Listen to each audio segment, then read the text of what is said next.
Hello friends, मी Vishakha. Global online मराठीमध्ये आपल्या सर्वांचं स्वागत आहे. आजच्या व्हिडिओमध्ये आपण संत गाडगेबाबा अमरावती युनिव्हर्सिटी पेट 2021साठी रिसर्च मेथॉलॉजी म्हणजे संशोधन कार्यप्रणाली या विषयावरचा MCQs बघणार आहोत. MCQs थ्रू आपले कन्सेप्ट क्लिअर करणार आहोत, ज्या या पेट एक्झामसाठी खूप उपयुक्त ठरणार आहेत. हे आपलं 19वं लेक्चर आहे. याआधी आपल्या 18 लेक्चर्स कंप्लीट झाले आहेत रिसर्च मेथॉलॉजी या टॉपिकवरती. लेक्चर सुरू करायला जे स्टुडंट्स या PhD एंट्रन्सला अपियर होत आहेत त्यांच्यासाठी एक गुड न्यूज आहे किंवा चांगली गोष्ट अशी आहे की आमच्याकडे या पेटसाठी कंप्लीट कोर्स अवेलेबल आहे, ज्यामध्ये तुम्हाला फुल सिलॅबस व्हिडिओ लेक्चर्स, फुल सिलॅबस नोट्स इंग्लिश आणि मराठी दोन्ही लँग्वेजमध्ये, फुल सिलॅबस 20 टेस्ट. सराव किती आवश्यक आहे आपल्याला माहिती आहे, त्यासाठी या या सिलॅबसवरती 20 टेस्ट आम्ही तुम्हाला देत आहोत. शिवाय कंप्लीट गायडन्स मिळणार आहे तुम्हाला PhD ॲडमिशनवरती.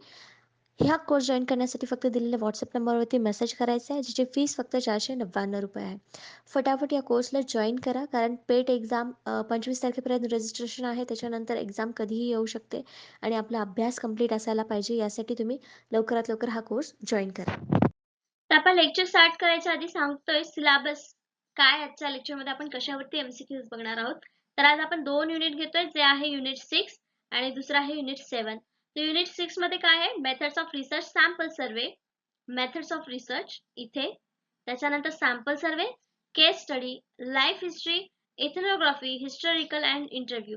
हे सगळे जे पॉइंट्स आहेत ते आपल्याला MCQ थ्रू क्लिअर करायचे आहेत. जसं की आपल्याला हे आधी झालेलं आहे, पण यावरती अजून कसे वेगवेगळे क्वेश्चन्स येऊ शकतात ते आपल्याला बघायचे आहे. म्हणूनच मी दुसरं सेम युनिट, जे 7 नंबरचं युनिट आहे ते घेतलेलं आहे आपल्याला. त्याच्यामध्ये देखील टूल्स ऑफ डेटा कलेक्शन, मग त्याच्यामध्ये क्वेश्चन आहेत, interview schedule, observation and types of observation, focus group discussion, scale and scaling techniques, interview guide आणि फील्ड डायरी, जे आहे पॉइंट्स आहेत ते आपल्याला MCQ थ्रू क्लिअर करायचे आहेत. कन्सेप्ट ज्या पेट एक्झामसाठी आपल्याला उपयुक्त आहेत. बघूयाचा आपला पहिला प्रश्न. Dash dash includes data concerning the family background and the educational development. Dash dash कौटुंबिक पार्श्वभूमी आणि शैक्षणिक विकासासंबंधी डेटा समाविष्ट असतो. तर दिलेल्या ऑप्शन्स पैकी कशामध्ये आपण कौटुंबिक पार्श्वभूमी आणि शैक्षणिक विकासाबद्दल माहिती गोळा करत असतो किंवा डेटा गोळा करत असतो, त्याबद्दल आपण जाणून घेत असतो, हे आपल्याला सांगायचं आहे. ऑप्शन्स दिलेले आहेत: case study, general behaviour, genetic approach आणि ॲडिक्वेसी, पर्याप्तता. केस स्टडी, सामान्य वर्तन, अनुवांशिक दृष्टिकोन. तर बिहेवियर अप्रोचेस साठी बॅकग्राऊंडचा किंवा शैक्षणिक विकासाचा डेटा गोळा करण्याची गरज आहे का, किंवा पर्याप्ततासाठी नाही. मग एकच आपलं करेक्ट ऑप्शन इथं आहे, जे आहे ए, केस स्टडी. केस स्टडी साठी आपल्याला कौटुंबिक पार्श्वभूमी आणि शैक्षणिक विकासाचा अभ्यास करावा लागतो. दोन जे घटक आहेत त्यांना आपल्याला त्यांचं बॅकग्राऊंड सुद्धा तिथे करावं लागतं, त्याचा अभ्यास आपल्याला करावा लागतो केस स्टडी करताना. बघूया केस स्टडी कसा एक्सप्लेन करता येईल. केस स्टडी म्हणजे काय? It is a qualitative research method which involves investigation a contemporary research problem within its real life context by making use of multiple sources of data. तर काय सांगितलं केस स्टडी म्हणजे? ही एक क्वालिटेटिव्ह रिसर्च मेथड आहे, qualitative आहे. तसंच याच्यामध्ये तपासणी असते कशाची? रिसर्च प्रॉब्लेमची विदिन रिअल लाईफ कॉन्टेक्स्ट, म्हणजे जो रिअल लाईफशी रिलेटेड जो काही प्रॉब्लेम असेल, कॉन्टेक्स्ट ज्याच्याशी रिलेटेड असेल, रिअल लाईफशी कनेक्टेड असेल, त्यासाठी आपण केस स्टडीचा अभ्यास घेतो. By making use multiple sources of data. डेटासाठी वेगवेगळे मल्टिपल सोर्स यूज करून आपण तिथे माहिती गोळा करत असतो. नेक्स्ट काय पॉइंट दिलाय? It involves in depth study of singular case. Case स्टडीचा करताना आपण काय अभ्यास करतो? तर सिंग्युलर केसचा अभ्यास करत असतो. 1 by 1, एका वेळेला फक्त एकाच केसचा आपण तिथे अभ्यास करतो इन डेप्थ मध्ये, फ्रॉम व्हेरियस पॉसिबल अँगल्स. पण त्या व्यक्तीच्या किंवा त्या केसच्या वेगवेगळ्या अँगलने आपण त्याचा स्टडी करत असतो केस स्टडी मध्ये. The data sources in case study includes data regarding the family and educational background. तर आपला क्वेश्चन देखील हाच होता की रिगार्डिंग फॅमिली बॅकग्राऊंड आणि एज्युकेशनल बॅकग्राऊंड कुठला असं कशामध्ये आपण डेटा गोळा करत असतो? तर आपलं करेक्ट आन्सर होतं केस स्टडी. केस स्टडी मध्ये आपण ह्या दोन्हीचा बॅकग्राऊंडचा विचार करत असतो. The primary data collection methods are observation and conducting the interview. इथे पण आपल्याला सांगितलं की प्रायमरी डेटा कलेक्शन मेथड्सचे कुठले कुठले सोर्स आहेत, तर ऑब्झर्वेशन आणि इंटरव्ह्यू. केस स्टडी मध्ये देखील आपण अभ्यास करताना या प्रकारच्या गोष्टींचा, कलेक्शनचा, मेथडचा वापर आपण करू शकतो रिसर्च मध्ये डेटा गोळा करताना. नेक्स्ट क्वेश्चन बघतोय आपण सेकंड नंबरचा. A researcher wants to study the association between gender and the using a mobile phone. Data collected for this study will be dash dash. एका संशोधकाला लिंग आणि मोबाईल फोन वापरण्याचा संबंध अभ्यास करायचा आहे. या अभ्यासासाठी गोळा केलेला डेटा डॅश डॅश असेल. तर प्रश्न कसा आहे दिलेला आपल्याला की मेल आणि फिमेल हे जे आहेत यांच्या असोसिएशन मध्ये मोबाईलचं प्रमाण कसं वापरण्याचं आहे याचा अभ्यास करायचा आहे आणि तो डेटा जो असणार आहे गोळा केलेला डेटा जो असणार आहे तो कशा प्रकारचा डेटा असणार आहे. ऑप्शन्स आहेत quantitative, qualitative, continuous and classified. त्याचं करेक्ट आन्सर जे आहे ते आहे क्वालिटेटिव्ह, गुणात्मक डेटा असणार आहे. कारण आपण ह्याच्यामध्ये त्यांचं प्रमाण काढणार आहे पण दोन्हीमध्ये कंपॅरिझन करण्याचा स्टडी इथे आपण करणार आहोत. म्हणून इथे गुणात्मक क्वालिटेटिव्ह डेटा आपण इथे वापरणार आहोत. म्हणून इथं करेक्ट आन्सर आपल्याला बी मिळाले. तर क्वालिटेटिव्ह डेटा म्हणजे काय ते आपण समजून घेऊया. Qualitative data consist of a detail description of situation, events, people, interaction and the observed behaviour. तर डिटेल डेटा क्वालिटेटिव्ह डेटा म्हणजे काय सांगितलेलं इथे की डिटेल डिस्क्रिप्शन असतं कुठल्याही गोष्टीचं विश्लेषण असतं असं आपण सांगू शकतो. मग त्याच्यामध्ये काहीतरी सिच्युएशन्स असू शकतात, स्थिती असू शकतात, इव्हेंट्स असू शकतात, त्याच्यानंतर लोकांचं असू शकतं, इंटरॅक्शन असू शकतं लोकांमधलं, ऑब्झर्व बिहेवियर म्हणजे लोकांचं आपण निरीक्षण केलेलं वागणूक जी असते ती सुद्धा आपण क्वालिटेटिव्ह डेटामध्ये कन्सिडर करतो. These data are also available in the form of direct quotations. तर हे डायरेक्ट कोटेशन्स मध्ये देखील हा डेटा उपलब्ध असतो. From the people about their experience म्हणजे ह्याला डायरेक्ट कोटेशन मध्ये उपलब्ध कसा असतो तर काही लोकांकडून आपण एक्सपिरियन्स विषयी विचारतो म्हणजे हा आपल्याला रेडीमेड मिळाला गोष्ट आहे किंवा डेटा आहे. त्याच्यानंतर आपण ऍटिट्यूडचा विचार करतो, बिलीफ्स अँड थॉट्स या ज्या गोष्टी आहेत त्या सगळ्या आपल्याला क्वालिटेटिव्ह डेटामध्येच मिळतात. The verbal data gathered through the questionnaire, observation and the interviews are mostly qualitative nature. का आपण का म्हणू शकतो की क्वेश्चनर, ऑब्झर्वेशन आणि इंटरव्ह्यू जे आहेत ते क्वालिटेटिव्ह डेटा आहेत. कारण याच्यामध्ये देखील क्वेश्चन मध्ये देखील आपण त्यांचं ओपिनियन मागतो, ऑब्झर्वेशन मध्ये त्यांचं ऑब्झर्वेशन करतो, त्यांच्या वागणुकीचा अभ्यास करतो, इंटरव्ह्यूज मध्ये पण त्यांचं आपण ओपिनियन मागत असतो किंवा त्यांचं मत काय आहे हे जाणून घेऊ शकत असतो. आणि आपण सुरुवातीलाच बघितलं की हे सगळ्या गोष्टींना आपण क्वालिटेटिव्ह डेटा कन्सिडर करतो. म्हणजे क्वेश्चन आहे, ऑब्झर्वेशन, इंटरव्ह्यू मधून मिळालेला सगळा डेटा जो असतो तो मोस्टली क्वालिटेटिव्ह डेटा असतो. For experts, an entire passage from documents, correspondence records and case histories are also example of data and the qualitative nature. जे ऑलरेडी आपल्याला माहिती आहे, विश्लेषण करणारी माहिती जी आहे त्याला देखील आपण क्वालिटेटिव्ह डेटा असं म्हणू शकतो किंवा क्वालिटेटिव्ह डेटाचा एक्झाम्पल असं म्हणू शकतो. It may be noted that detailed description, direct quotation and case documentation of qualitative nature are raw data from the empirical situations. त्याला असं का म्हटलं आहे कारण हे स्वतः निरीक्षणातून अनुभवातून आपण गोळा करतो म्हणून हे एम्पिरिकल सिच्युएशन मधून मिळवलेला क्वालिटेटिव्ह नेचर असलेला डेटा आपण इथे गोळा करतो आहे. ऑब्झर्वेशन मधून किंवा लोकांच्या एक्सपिरियन्स मधून जे काही थॉट्स आहेत त्याच्यामधून हा आपण डेटा क्वालिटेटिव्ह डेटा जमा करत आहोत. तर समजलं आपल्याला क्वालिटेटिव्ह डेटा म्हणजे काय. नेक्स्ट क्वेश्चन बघतोय आपण थर्ड नंबरचा.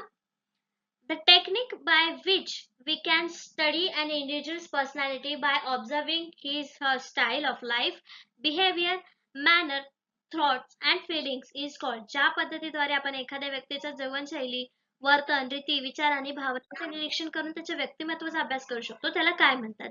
तर थोडक्यात त्यांनी सांगितले की त्यांच्या सगळ्या गोष्टींचा सगळ्या अँगलने अभ्यास करायचा आहे. जीवनशैली आहे ज्याला आपण लाईफस्टाईल म्हणतो, बिहेवियर आहे, मॅनर आहे, थॉट्स आहेत, फिलिंग्स आहेत, म्हणजे हे सगळे वेगवेगळे अँगल्स आहेत वेगवेगळे. तर या सगळ्यांचा ज्या पद्धतीमध्ये आपण अभ्यास करतो त्याला काय म्हणतात. ऑप्शन्स आहेत इन्व्हेंटरी, यादी, केस स्टडी, केस हिस्ट्री, रेटिंग स्केल, मानांकन श्रेणी आणि प्रोजेक्टिव्ह. म्हणजे यापैकी करेक्ट आन्सर काय असायला पाहिजे आपलं. आपण एक क्वेश्चन बघितलाय जो आपण केस स्टडीचा बघितलेला आहे. त्याच्यामध्ये आपण फॅमिली बॅकग्राऊंड, शैक्षणिक बॅकग्राऊंड किंवा त्याच्या वेगवेगळ्या अँगलनी स्टडी करण्याचं बघितलं होतं. म्हणजे इथं आपला करेक्ट आन्सर काय असणार आहे. बी केस हिस्ट्री, केस इतिहास. कारण त्याच्या पण गोष्टीमध्ये आपण या सगळ्या बेसिक गोष्टी ज्या आहेत त्या आपण त्या अँगलनी त्या केस बद्दल अभ्यास करणार आहोत. म्हणून केस हिस्ट्री या प्रश्नाचा आन्सर इथे आहे. Case history refers to all the relevant information or the material gathered about the individual, family, group, etc. तर हे काय आहे, केस हिस्ट्री कशाशी रिलेटेड आहे. इंडिव्हिज्युअल, फॅमिली किंवा ग्रुप ज्या काही गोष्टी आहेत, मटेरियल आपल्याला गोळा करायचं त्यांच्याविषयीचं तर त्याच्याविषयी रिलेटेड असेल case history.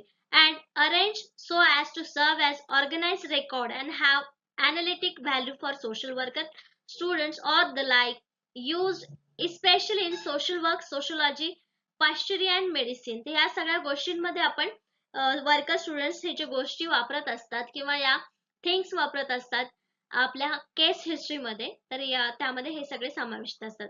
According to the Merriam Webster dictionary, the formal definition of case history is, तर केस हिस्ट्रीचे फॉर्मल डेफिनेशन इथे दिलेले आहे, ते आहे records of the file containing relevant information pertaining to clients environments and the history of the services. तर जी past history आहे म्हणजे भूतकाळ किंवा त्याचा इन्फॉर्मेशन जे आहे, जे ऑलरेडी घडून गेलेली आहे त्याविषयी काय माहिती आहे, त्या सगळ्यांचा रेकॉर्ड याला आपण काय म्हणतो, केस हिस्ट्री असं म्हणतो. This information is useful in many different fields for the purpose of illustration and case analysis. तर या गोष्टी कशासाठी उपयोगी येतात, केस हिस्ट्री वगैरे, तर आपली इन्फॉर्मेशन जी आहे ती कशी युजफुल आहे किंवा त्याला वेगवेगळे अँगल्स काय, त्याचे पर्पज काय होते किंवा त्या केसचा अनालिसिस करण्यासाठी, विश्लेषण करण्यासाठी केस हिस्ट्रीचा उपयोग आपल्याला होत असतो. नेक्स्ट क्वेश्चन आपण बघतोय 4th नंबरचा. Which one of the following is a type of self reporting technique. खालीलपैकी कोणते एक स्वयं अहवाल तंत्र आहे, म्हणजे स्वतः आपण त्याच्यामध्ये अहवाल देत आहोत अशा प्रकारचं तंत्र आहे, मेथड आहे.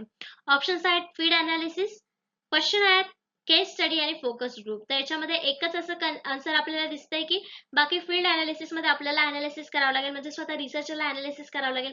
केस स्टडी मध्ये सुद्धा एक व्यक्ती असेल आणि त्याच्यावरती अनालिसिस करणारा आपण रिसर्चर असणार आहोत, म्हणजे हा सुद्धा इथे स्वयं अहवाल तंत्र नसणार आहे. फोकस ग्रुप म्हणजे ग्रुप्स आपण जे ठरवलेले आहेत त्याच्यावरती लक्ष ठेवण्यासाठी रिसर्चरलाच काम करावं लागणार आहे, म्हणजे सी, डी आणि ए ऑप्शन इथे आपले नाही आहेत. मग आपलं करेक्ट आन्सर इथे काय येणार आहे, बी, क्वेश्चन आहे प्रश्नावली याचं करेक्ट आन्सर आहे, ज्याच्यामध्ये प्रश्नावली रेडी करून दिलेली असते, त्याचे क्वेश्चन आपल्याला द्यायचे असतात, त्याचा अहवाल आपल्याला स्वतःला म्हणजे जो माहिती देणार आहे त्याला द्यायचं असतं, म्हणजे हा स्वयं अहवाल तंत्र इथे आहे, म्हणून याला आपण क्वेश्चन आहे करेक्ट आन्सर इथे म्हणू शकतो. Data collection and integrated part of conducting research. Data collection ही खूप महत्वाची इंटिग्रेटेड पार्ट आहे कशाचा, रिसर्च कंडक्ट करण्याचा. Researchers use different kinds of technique for the collection of data, each serving and a different purpose. प्रत्येकाचा वेगवेगळा हेतू असतो आणि त्यातून ते काय करत असतात, वेगवेगळे टेक्निक्स डेटा कलेक्शन साठी वापरत असतात. A self-reporting technique of data collection makes use of survey, questionnaire or post where the respondents read the question and select the response by themselves without any interference from the investigator. त्याच्यामध्ये जे researcher आहे त्याचा कुठल्या मध्ये interfere नसताना ह्या सगळ्यांचे answer स्वतः रिपोर्टर किंवा जो माहिती देणार आहे त्याला द्यावे लागतात, म्हणून याला सेल्फ रिपोर्टिंग टेक्निक असं म्हटलेलं आहे. For example questionnaire, opinionnaires and interview etcetera. म्हणजे इथे काय काय दिलंय, क्वेश्चनर, ओपिनियर आणि इंटरव्ह्यू ह्या सगळ्या ज्या गोष्टी आहेत हा सेल्फ रिपोर्टिंग टेक्निक आहे, कारण तिथे जो उत्तर देणार आहे, माहिती देणार आहे त्याला स्वतःच्या मताने ते आन्सर्स द्यावे लागतात, ना की तिथे रिसर्चर्स त्यांना इन्फ्लुएन्स करू शकतो किंवा त्याच्या विचारांचा, मतांचा प्रभाव त्यांच्यावर पडू शकतो, म्हणून हे सेल्फ रिपोर्टिंग टेक्निक आहे. तर समजलं आपल्याला सेल्फ रिपोर्टिंग टेक्निक म्हणजे काय आहे, ही एक डेटा कलेक्शन मधली पद्धत आहे सेल्फ रिपोर्टिंग टेक्निक, आणि त्यामध्ये कुठले कुठले एक्झाम्पल्स देऊ शकतो, तो क्वेश्चनर, ओपनर आणि इंटरव्ह्यू. नेक्स्ट क्वेश्चन आहे 5th नंबरचा. Which data is cheaper to collect. कोणता डेटा गोळा करण्यासाठी स्वस्त आहे. स्वस्त म्हणजे त्याला कमी खर्च आहे असं इथे अर्थ आहे. ऑप्शन्स आहेत primary data, secondary data, new data, collective data. त्याचे आपल्याला दोन प्रकार यातले माहिती आहेत किंवा डेटाचे मेन मुख्य प्रकार जे आहेत ते आपल्याला माहिती आहेत, प्रायमरी आणि सेकंडरी, म्हणजे या दोन्हीपैकीच आपल्याला करेक्ट आन्सर असणार आहे. प्रायमरी डेटामध्ये आपल्याला स्वतःला निरीक्षण करून, ऑब्झर्वेशन करून, इंटरव्ह्यू घेऊन किंवा क्वेश्चनर देऊन हे डेटा गोळा करावा लागतो. मग यासाठी आपल्याला ट्रॅव्हलिंग करणं आलं, क्वेश्चनर साठी प्रिंट काढणं आलं, इंटरव्ह्यू साठी तयारी करणं आलं, हे सगळं खर्च इथे प्रायमरी डेटामध्ये होतोच किंवा स्वतःला जावं लागतं म्हणून तिथे खर्च होतो. पण सेकंडरी डेटा कसा ऑलरेडी तयार असतो, तो फक्त सर्च करायचा असतो आणि त्याचा रेफरन्स देऊन आपल्या रिसर्च मध्ये यूज करायचा असतो. मग कमी खर्च दोन्हीपैकी कम्पेअर टू कशामध्ये आहे, तर बी, सेकंडरी डेटा म्हणजे दुय्यम डेटासाठी आपल्याला स्वस्त आहे आणि तो त्याला कमी खर्च येतो, म्हणून इथे करेक्ट आन्सर काय असणार आहे, बी, सेकंडरी डेटा, दुय्यम डेटा इथे आपल्याला कमी स्वस्त आहे असं आपण सांगू शकतो. Data refers to the raw facts or figure collected for analysis. There are different types of data which primary and secondary are the most common type of data. The most common type कुठले कुठले, जसं आपण म्हटलं तसं primary आणि secondary. Secondary data is too cheap as it collected from the secondary sources which refers to the document, record and the event which are, म्हणजे हे कशामधून मिळतं, आपण डॉक्युमेंट्स किंवा ऑलरेडी रेकॉर्ड जे आहेत इव्हेंट्सचे त्यातून आपण ही माहिती गोळा करतो, म्हणून ही चीपर आहे किंवा कमी खर्चिक आहे असं आपण म्हणू शकतो. Not first hand experience by author और रायटर. तर सेकंडरी डेटामध्ये कशा कशाचा समावेश होतो, तर नॉट फर्स्ट एक्सपिरियन्स म्हणजे पहिला व्यक्ती नसतो तो की ज्याने हे लिहिलेलं आहे. Created by the person who हॅजंट participated in the event. म्हणजे हे कोणी लिहून ठेवलेलं असतं, तर जो आपल्या इव्हेंटमध्ये किंवा रिसर्चमध्ये समाविष्ट नाहीये, पार्टिसिपेंट नाहीये, त्यांनी केलेलं असतं. Produce by analysing, interpreting and evaluating the primary source. Primary सोर्सचा अभ्यास करूनच हा सेकंड सोर्स म्हणजे सेकंडरी सोर्स तयार केलेला असतो. Consist of text books. तिथे आपल्याला सांगितलेलं आहे, लिस्ट दिलेली आहे की सेकंडरी डेटामध्ये कशा कशाचा समावेश असतो. Textbook, dictionaries, reviews, encyclopaedias, article, etc are the secondary data source. We can see that secondary is based upon the collection of primary data. हा, secondary बेस कशावर आहे आपला, प्रायमरी डेटावरच आहे. कारण तो कधी जेव्हा सर्च होतो, जेव्हा ते नॉलेज माहिती पडतं, तेव्हा तो नॉर्मली प्रायमरी डेटाच असतो. पण जेव्हा नेक्स्ट टाइम नेक्स्ट लोक त्याला यूज करतात, तेव्हा तो सेकंडरी म्हणून वापरला जातो. Therefore no money will be consume for collecting same data again. म्हणजेच आपल्याला माहिती आहे की तोच डेटा आपल्याला जर परत वापरायचा असेल तर तिथं जास्त मनी आपला जाणार नाहीये. Hence it could be concluded that secondary data is cheaper to the collect. म्हणजे म्हणूनच आपण म्हणू शकतो की सेकंडरी डेटा हा कमी खर्चिक आहे compare to primary data collection. Next question आहे 6 नंबरचा. Which one of the following is not method of primary data collection. तर हा क्वेश्चन आपल्याला आलटून पालटून खूप वेळेस आलाय, पण पुन्हा पुन्हा प्रश्न घेण्याचा रिझन याचे की वेगवेगळ्या प्रकारे प्रश्न येऊ शकतात. इथे आपल्याला विचारलेलं आहे की not a method of primary data collection, खालीलपैकी कोणती प्राथमिक डेटा संकलनाची पद्धत नाही. ऑप्शन्स आहेत इंटरव्ह्यू म्हणजे मुलाखत, बी क्वेश्चनर प्रश्नावली, डेल्फी मेथड डेल्फी पद्धत आणि डॉक्युमेंट्स. तर आत्ताच आपण एका लास्ट क्वेश्चन मध्ये बघितलं की डॉक्युमेंट्स आणि रेकॉर्ड्स जे असतात इव्हेंट्सचे ते सेकंडरी डेटा असतात. म्हणजे इथे आपला करेक्ट आन्सर काय येणार आहे, डॉक्युमेंट्स. डी डॉक्युमेंट्स कागदपत्रे हे प्राथमिक डेटा संकलनाची पद्धत नाही किंवा त्यामध्ये समाविष्ट होत नाही. मुलाखत, क्वेश्चनर, डेल्फी मेथड ह्या सगळ्या आपल्या डेटा कलेक्शनच्या प्रायमरी मेथड्स आहेत. Primary data is a method of collecting data for the first time. म्हणजे हा आपण बघितलं की सेकंडरी जर सेकंड असेल तर प्रायमरी डेटा हा फर्स्ट टाइम कलेक्ट करण्यासारखेचा डेटा आहे. Primary data is the original data collected by the researchers through interview, survey, focus group, Delphi technique and questionnaire and the experiment. हे जे वेगवेगळ्या गोष्टी आहेत, मेथड्स आहेत, त्याद्वारे आपण प्रायमरी डेटा हा गोळा करत असतो. तिथे 3 ऑप्शन मध्ये होते, ते काय आहेत बघूयात. Interview. An interview method is the most commonly used primary method for the data collection, where the interview questioned by the interviewer either personally, through email or the by telephone. तर interview म्हणजे काय सांगितलंय की इथे एक इंटरव्ह्यूचा असतो, म्हणजे interview घेणारच असतो, तो क्वेश्चन विचारतो इंटरव्ह्यू देणाऱ्याला. मग तो पर्सनली विचारलेला असेल, मेल थ्रू विचारलेला असेल किंवा टेलिफोन थ्रू विचारलेला असेल, तर त्याला आपण इंटरव्ह्यू म्हणतो आणि त्यातून आपण डेटा कलेक्शन करत असतो. तर तो डेटा जो असतो तो प्रायमरी असतो. नेक्स्ट दिलेला आहे त्यांनी डेल्फी मेथड. ऑप्शन्स पैकी आपल्याला डेल्फी मेथड एक होती. Delphi technique is a method that is used to arrive at a decision or a group opinion based on the result of questionnaire that are sent to the panel of the experts. की पॅनलच्या एक्सपर्ट्सला ते आपण questions देतो, त्यातून त्या group मधून एक आपल्याला कॉमन आन्सर किंवा त्यात सगळ्यांचा एक आन्सर मिळतं, तर देखील आपला प्रायमरी डेटाच असतो. कारण ग्रुप कडून काय असते ना, पण आपल्याला रिझल्ट म्हणजे जे आन्सर मिळालेला आहे तो रिझल्ट जो आहे तो आपला डेटा असणार आहे, तो देखील प्रायमरी डेटा असणार आहे, कारण तो देखील आपल्या क्वेश्चन मधूनच निघालेला आहे. मग क्वेश्चनर कसं असतं, questionnaire is a structure method of data collection that consist of set of questions that a person aim to the collect of the respondent. Question आपल्याला माहिती आहे क्वेश्चन्स देतो आणि रिस्पॉन्डंट कडून त्याचे आन्सर्स आपण घेत असतो. सेट एक बनवलेला असतो क्वेश्चनचा, त्यातून आपण माहिती गोळा करत असतो. ती माहिती देखील कशी असते, तर प्रायमरी डेटा असतो, कारण क्वेश्चनर देखील स्वतः एक व्यक्ती नव्याने माहिती पुरवत असतो, म्हणून हा देखील प्रायमरी डेटा सोर्स आहे.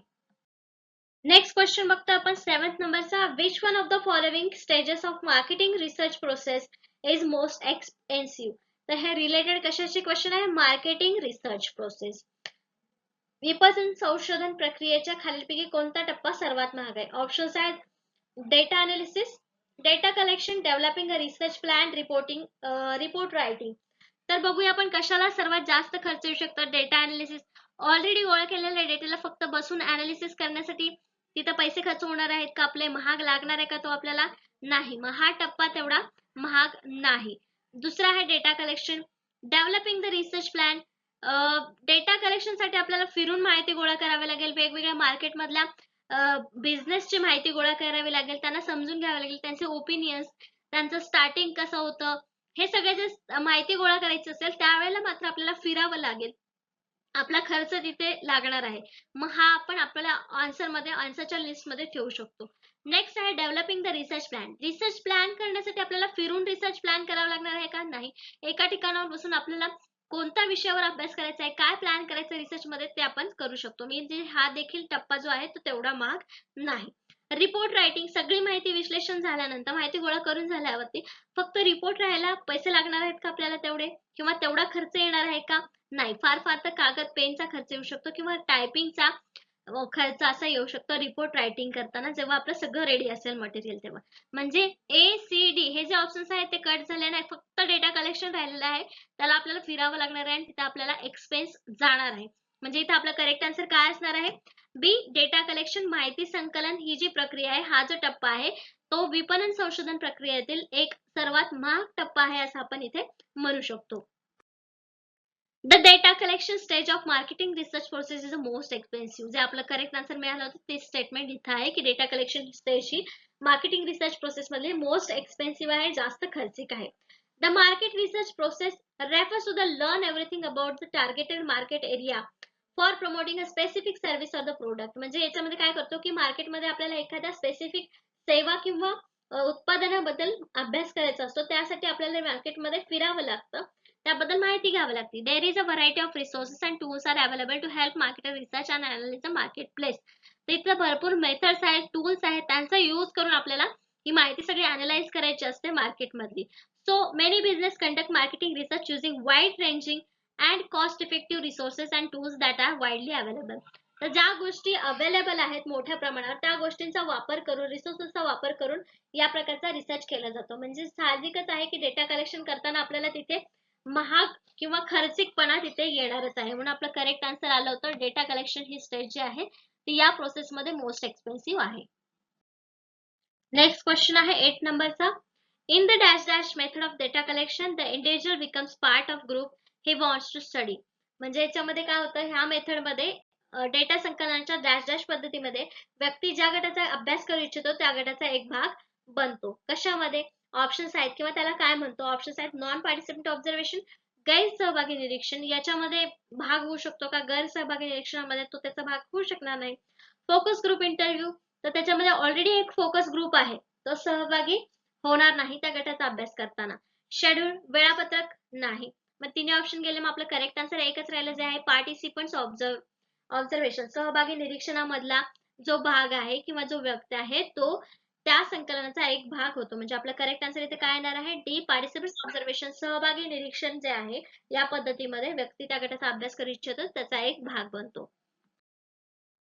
Educational psychology uses various methods to improve the teaching and learning process in order to gather information about children, how they learn and develop. हे आपल्याला एक एक्झाम्पल आहे असं आपण म्हणू शकतो की ज्याच्यामध्ये पार्टिसिपंट सहभागी होतात. म्हणजे लर्नर जे असतात ते एक सॅम्पल म्हणून असतात आणि त्याचा आन्सर करता करता ते बरोबर त्याचा एक सहभागी होऊन जातात त्या रिसर्चचा किंवा त्या एका प्रोजेक्टचा. अशा प्रकारे आपण त्याचं एक्झाम्पल देऊ शकतो.